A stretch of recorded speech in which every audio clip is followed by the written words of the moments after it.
Po për ti argumentit juridik, Erion Velia kishte edhe një mesazh thellësisht politik, duke portretizuar veten si mbrojtës së sovranitetit dhe viktimë të një procesi politik, apo thënë ndryshe, viktime e Edi Ramës që nuk e do më në krye të Bashkisë së Tiranës. Por sot ne duhet marrim vendim politik, për t'i hapur rrugë zgjedhjeve për një kryetar të ri bashkie në Tiranë.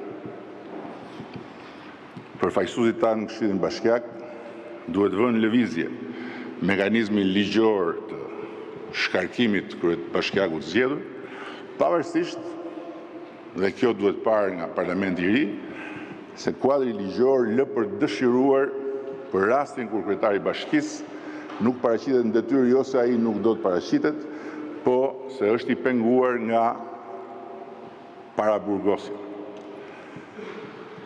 Nuk është një propozim që unë e bëj me zemër të lehtë, prandaj i kuptoj të gjithë ata që mund të mos ndihen mirë nga marrja e një vendimi të tillë. Ky proces fillon dhe rritja mbledhjes e Këshillit Bashkiak, pasi vendjeni fillon në vijim të mbledhjes së Asamblesë së Partisë Socialiste. Pra në këtë pjesë, ky proces është pothuajse tërësisht politik, ashtu siç është argumentimi tashmë që kemi vënë ndjeni të relacionit të Këshillit Bashkiak, dhe më mirë se zoti Velia në një proces politik, kryetari i Bashkisë së Tiranës nuk ta mbronte dot, sepse nuk kemi proces ligjor në këtë moment. Nga vendimi i Këshillit Bashkiak është një vendim tërësisht politik. Me këto fjalë, herë të tijat e herë të avokatëve, Erion Veliaj duket se i dërgoi edhe mesazhin e Edi Ramës se tani janë zyrtarisht në llogore të ndryshme. Në këtë seancë nuk po shqyrtohet një vend pune. Kjo është një seancë historike besoj, që shqyrton vetë demokracinë, shëndetin e demokracisë shqiptare, themelet mbi të cilat qëndron shteti ynë, Republika jonë. Që nga dita kur miratuam Kushtetutën e Republikës Shqipërisë dhe pranuam demokracinë si vlerën më të lartë të ushtrimit të pushtetit nga sovrani, nga populli pra, të gjithë ne qytetarë politikanë në punës së shtetit, edhe ju të nderuar gjyqtar, jemi betuar me dorë në zemër për ta respektuar dhe për ta mbrojtur këtë vlerë kaq të lartë. Ne jemi betuar se do mbrojmë demokracinë, jo që do ta përdorim atë për interesat të kohës. Ta ruajmë si pasurinë më të shenjtë të Republikës, jo ta sakrifikojmë për një llogari të vogël të një momenti, për rahati politike apo për urdhra të përkohshëm që bien ndesh me ligjin e përjetshëm të drejtësisë. Kjo është çështja gjyqësore që do përcaktojë një herë mirë nëse pushteti do t'i përkas ende qytetarëve apo do t'u merret atyre në mënyrë të fshehtë dhe hileqare pas perdeve të calura me nene dhe gërma të ligjit. Nëse ligji do të përdoret për ta mbrojtur demokracinë apo se ligji do të përdoret për ta përmbysur në emër të një formaliteti të nevojshëm për një moment caktuar. Sepse kur pushteti që buron nga vota tjetërsohet me taktika për ta anashkaluar vetë vullnetin e votës, atëherë besimi ndaj qytetarëve kthehet në një tradhti morale. Pushteti që ata na kanë dhënë për të shërbyer, po përdoret për t'i sunduar, jo për të shërbyer. Me të njëjtat mjeta që i ka vënë dispozicion në fakt për t'i mbrojtur qytetarët. Pjesa emocionale në fjalën e tij nuk mungoi, duke përmendur fillimisht nënën dhe më pas familjen. Ai tentoi të ngrinte imazhin e një njeriu i cili vuan pasojat e përkushtimit publik dhe jo imazhin e një njeriu i cili është i dyshuar për 13 vepra penale. Dhe kur beson që ka dhënë gjithçka për këtë mandat të qytetarëve, vjen arsye për cilën të largohen nga detyra. Dhe citoj: mos prezenca në detyrë për më shumë se 3 muaj. Nuk isha se si të më fyenin më rënd se kaq. Domethënë ka qenë fyerja më e rëndë e jetësimit publik dhe këtë thot dikush që ka dëgjuar fyerje dhe legjenda urbane dhe fantazi pafund. Po kjo është fyerja më e rëndë sepse erdhi nga bashkëpunëtorët e mi. Nga njerëz që më njohin më mirë se kushdo tjetër dhe që nuk denjuan as të më ftonin, as të më njoftonin, as të më dëgjonin. Zoti i falt.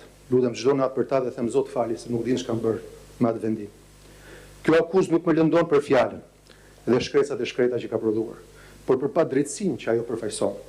Siç thot shpreha, two wrongs don't make a right. 2 padrejtësi nuk prodhojnë më shumë drejtësi. Pra, padrejtësia e shkarkimit mbi padrejtësinë e ndalimit dhe të shoqërimit nuk e bën vendin më drejt, prandaj kemi përfunduar në gjykatë kushtetuese sepse padrejtësi mbas padrejtësie nuk prodhuan më shumë drejtësi. Sepse të thuash, citoj, Erion Velia ka munguar në detyrë, nuk është thjesht cinizëm me këtë tipin që quhet Erion Velia, por është një cinizëm me atë që është e vërteta, çfarë ka ndodhur në këtë vend dhe në këtë qytet, dhe në fakt është një cinizëm me ligjin, me kushtetutën. Mbi të gjitha e thënë nga ata që kanë qenë dëshmitar të rrëmbimit tim nga zyra pas një akuzë. Ngjan si një mesazh pasigurie për çdo që nesër mund të shënjestrohet për arsye politike. Ngjan si një mesazh se në këtë vend sundon dëshira dhe vullneti politik, po jo ligji. Nëse është diku që mund të ankohet për mungesë time, është vetëm nëna ime dhe familja ime. Aty ka marrë mungesë 10 vjet rresht, teksa përgjigj detyrës si shërbej këtij qyteti.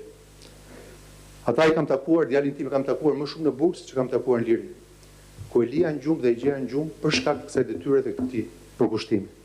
Argumenti mbi të cilin shkarkuan Veliajin ishte një interpretim i ligjit për vetë qeverisin vendore, ku thuhet se i zgjedhuri vendor shkarkohet nga detyra kur mungon në punë për një periudhë më të gjatë se 3 muaj, por për Veliajin ky argument ishte ofendim, duke i thënë gjyqtarëve se mungesa nuk ishte me dëshirë të tij, por i imponuar nga një vendim tjetër gjyqësor. Por një gjë e di me siguri, askush nuk mund të më akuzojë se nuk kam qenë në krye të punëve të këtij qyteti dhe detyrës time të shenjtë. Sepse kush thotë se unë kam munguar, fyen inteligjencën e gjithë qytetarëve të Tiranës që ma kanë besuar 3 herë me radhë, pikërisht sepse e pan me sytë e tyre për kushtimin tim, dashurinë për punën edhe për këtë qytet. Punë nga e cila më shkëputën pa drejtësisht dhe pa besisht. Ata që donin të më shinin me pranga në duar dhe jo me lopatë në duar.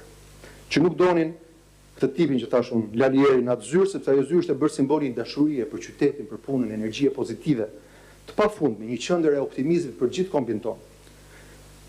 Mund ta burgosësh një njerëz, po siç jam unë në rastin konkret, por nuk e burgos dot vërtetën e tij.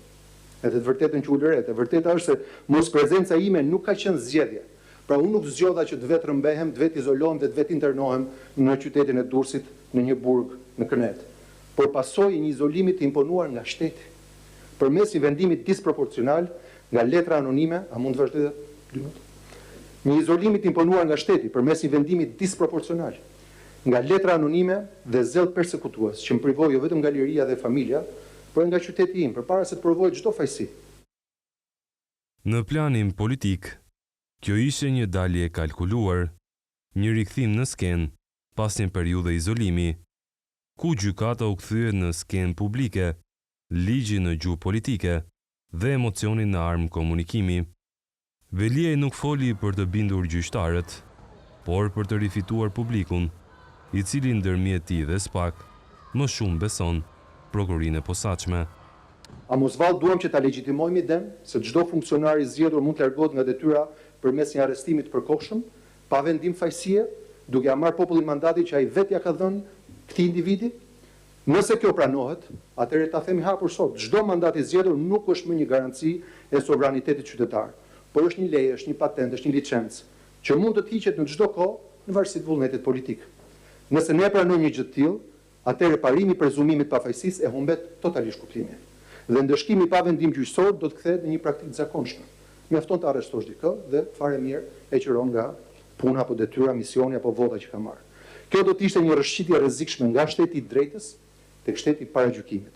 Kjo nuk është vetëm një padrejtësi njerëzore, por është një kontradiktë e hapur kushtetuese, sepse më ndëshkon për një fakt që nuk është as veprim, as shkelje, por është një gjendje e imponuar, me forcën disproporcionale të vetë këtij shteti që më kërkon llogari pse nuk vi pasi më ka privuar lirin.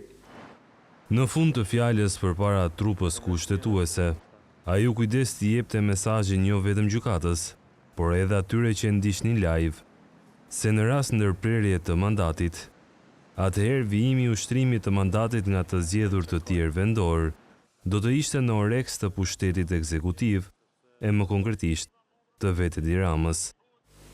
Në finale, e nderuar gjykat, nëse pranohet që një kryebashkiak i zgjedhur me votën e popullit mund të hiqet nga detyra pa vendim të formës prerë, atëherë nga nesër çdo qytet, çdo bashki dhe çdo mandat popullor mund të bjerë prej vendimeve politike të momentit. Në atë çast, zgjedhjet e humbasin kuptimin, vota e humbet peshën, sovraniteti qytetar zvendçohet nga vullneti i atyre që duan të sundojnë në emër të ligjit, por duke përmbysur vetë ligjin. Kjo nuk është demokraci. Kjo në fakt është përmbysje e demokracisë. Ky nuk është një prezumim pafajësie, por është një prezumim fajësie.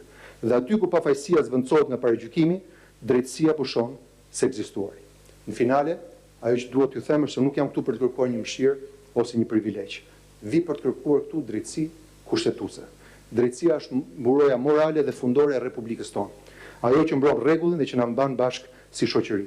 Ajo që e ndan shtetin e drejtës nga shteti i frikës, ligjin nga arbitrariteti dhe Republikën nga çdo formë sundimi.